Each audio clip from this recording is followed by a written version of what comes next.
Hello everyone, magandang gabi sa inyong lahat and welcome muli sa ating YouTube channel, Bagong Pilipinas, Old Queen TV. Mga idol, kung kayo ay baguhan pa lang po sa aking YouTube channel, kayo po ay aking anyayahan po manood, mag-subscribe at paki-like mga idol at pakipindot na rin ang notification bell para updated tayo mga idol sa ating mga video tungkol po sa mga sinaunang barya. Mga idol, ang topic natin ngayon ay tungkol po sa umuusbong at sumisikat sa mga social media nung sinaunang panahon na 10 pesos 2001. Yan po ang ating topic ngayon mga idol, ang baryang ito. Kaya nga huwag tayong kukurap at pakinggan at tapusin po ang ating video. Sa kwento sa baryang ito, dapat nating malaman kung ano ba ang katotohanan sa 2001 10 peso coins. So yan po mga idol, ang dapat nating alamin kung totoo ba ang mga haka-haka. Ang 2001 daw ay may halong ginto. So yan po ang dapat nating malaman mga idol.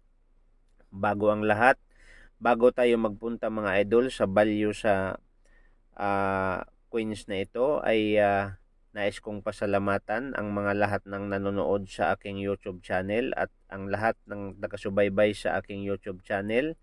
Thank you so much sa walang sawang panonood. At kailangan ko lang mga idol ng isang like at subscribe lang ang kailangan po sa ating YouTube channel.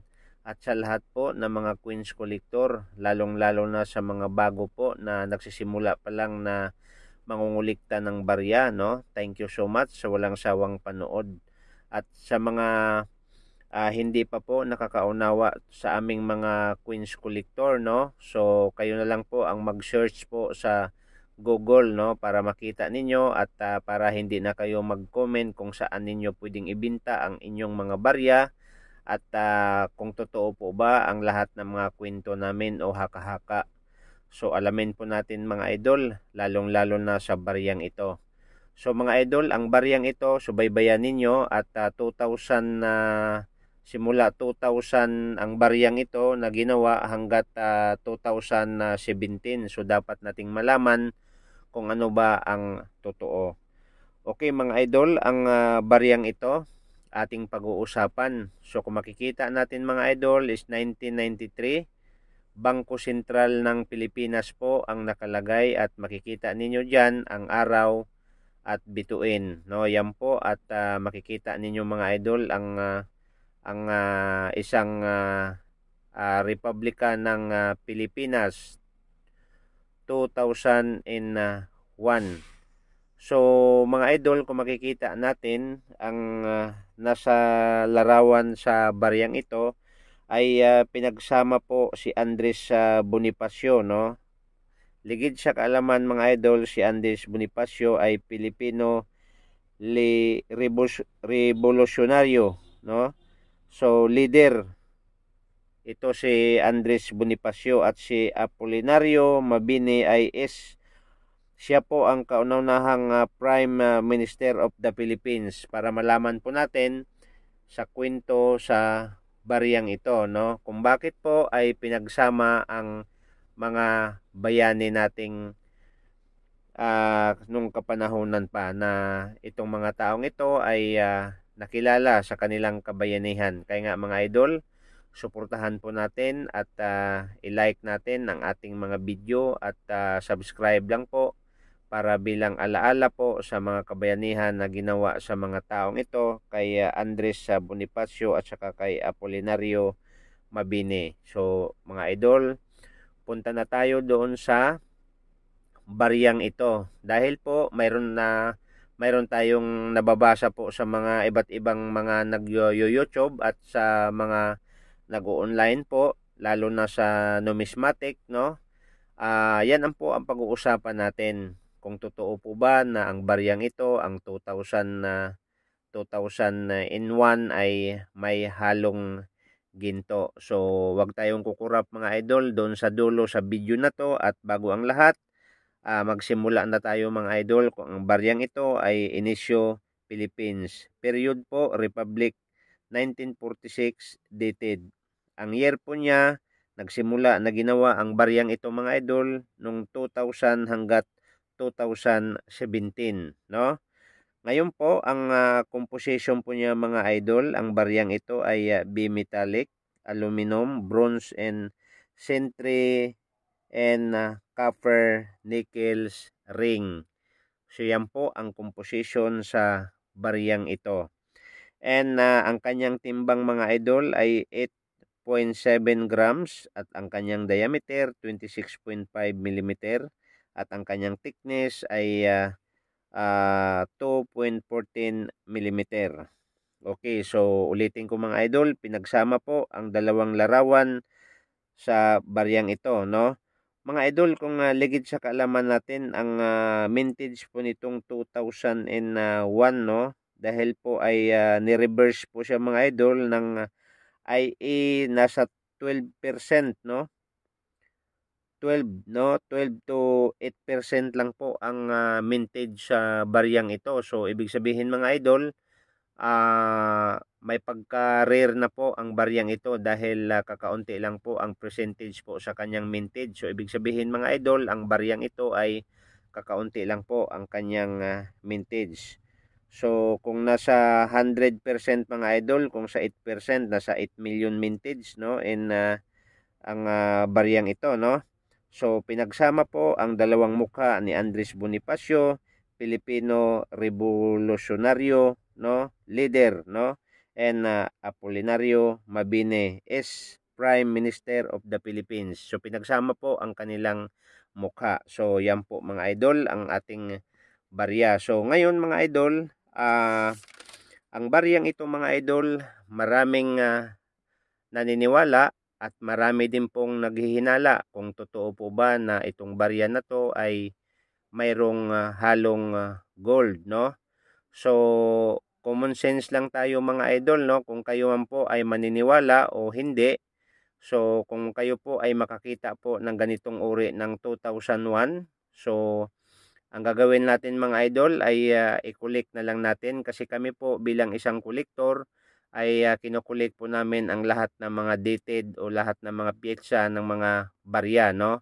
So katulad nitong 2001 mga idol, no? So nakalagay dito mga idol is ang 2001 mga idol is good in the 10 gold and the 10 pesos coins, no? 2001 sa online to mga idol, makikita natin sa numismatic na itong barya na to maraming nagpatotoo na may halo daw itong gold.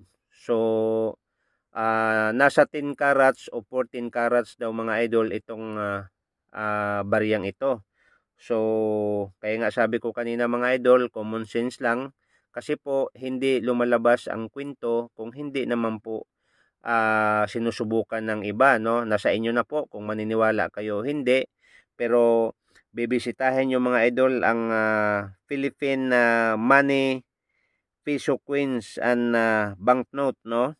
Kasi po makikita nyo doon maraming nagko-comment at marami na ring sinasabi na doon mga idol ha, mayroong nagko-comment doon na totoo daw na may halong gold ito dahil po ang baryang ito ay nasangla daw nila, no? So hindi ko po sure, basta nabasa ko lang po.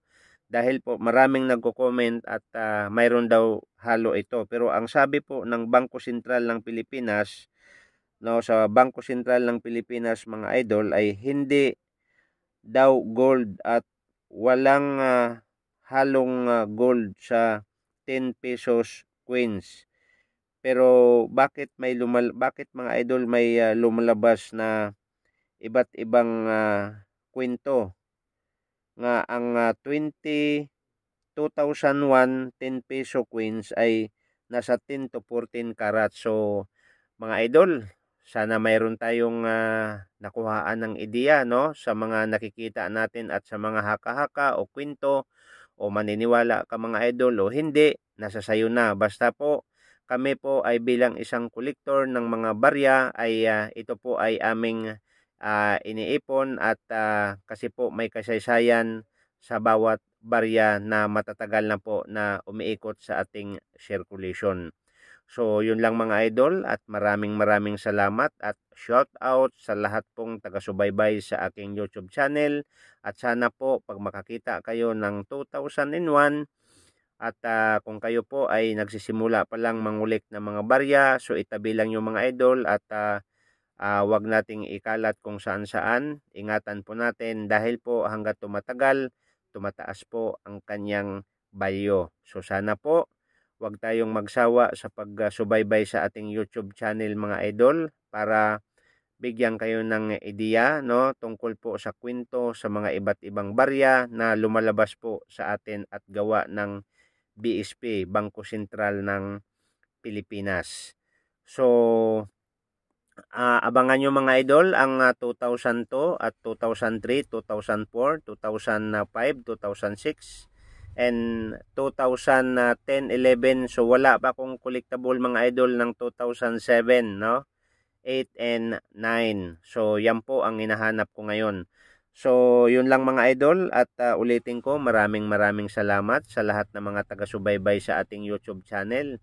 Ulitin ko po, isang like at subscribe lang ang kailangan natin. Thank you so much at sana po mayroon tayong naintindihan at naunawaan at sana po mayroon kayong naitabi na ganitong uri ng barya.